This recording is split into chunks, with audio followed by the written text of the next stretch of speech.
unahangaika na mambo mbalimbali, hasa mafuta na vitu mbalimbali, mawe, mchanga, sijui mara sijui vitu gani, vitu vingi, mtakuja kulishwa uchafu. Kuto kusoma neno na uvivu wenu wa kutafuta neno la Mungu utakufanya ule vichafu, utalaaniwa. Utaingia kwenye mitego ya ibilisi ambayo hutakaa utoke maisha yako yote mpaka unakufa. Ndio. Na huo ndio ukweli. Iko hivi, sasa kama ulikuwa ujui. Sawa? Kwa kusikia huwa tunaamini. Maandiko yanasema imani chanzo chake ni kusikia. Kwa kusikia huwa tunaamini. Sawa? Tena maandiko yanaweka wazi kwamba imani chanzo chake ni kusikia. Na kusikia huja kwa neno la Kristo. Ulisikie neno la Kristo, upate imani ya kuamini neno la nani? La Kristo. Ulisikie neno la Kristo na ndio uliamini hilo. Sasa ndio maana nasemaga kwenye Biblia humu kuna maneno ya watu wengi yameandikwa. Mpaka shetani maneno yake yapo kwenye Biblia yameandikwa. Kuna sehemu alisema shetani yeye ndo alizungumza. Kuna sehemu alisema Hawa, Adamu, Nuhu, Mungu amesema, Musa, nani. Yaani lazima ujue unapolisoma neno ni nani alikuwa anasema na kwa nini alikuwa anasema hili.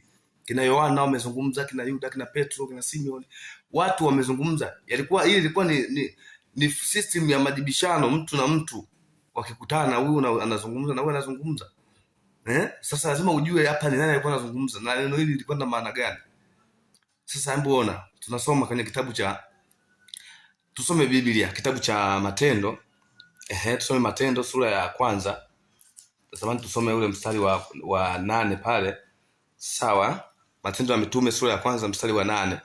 Maandiko yanasema, lakini mtapokea nguvu akisha kuajilia juu yenu Roho Mtakatifu, nanyi mtakuwa mashahidi wangu katika Yerusalemu na katika Uyahudi wote na Samaria na hata mwisho wa nchi. Mtaipokea nguvu akiwajilia Roho Mtakatifu juu yenu. Yaani akisha ingia Roho Mtakatifu ndani yenu, hapo ndo mnapokea nguvu. Na hiyo nguvu ndio itakupa kushinda. Na hiyo nguvu ndio utatakiwa uitumie kuomba chochote unachokihitaji hapa duniani. Sio mimi, ni Biblia ndio inasema. Utasoma hapo kwenye kitabu cha Matendo sura ya kwanza mstari wa 8 utasoma. Ukiweza anza mwanzo kabisa mstari wa kwanza ili uendelee uone ni nani alikuwa anaambiwa na ni nani alikuwa anazungumza hapo. Ukiendelea mbele zaidi kusasa usiona hapo watu wanavochanganyikiwa na vitu ambavyo haviwahusu. Tusome Yohana, kitabu cha Yohana. Tusome kitabu cha Yohana. Yohana sura ya 15.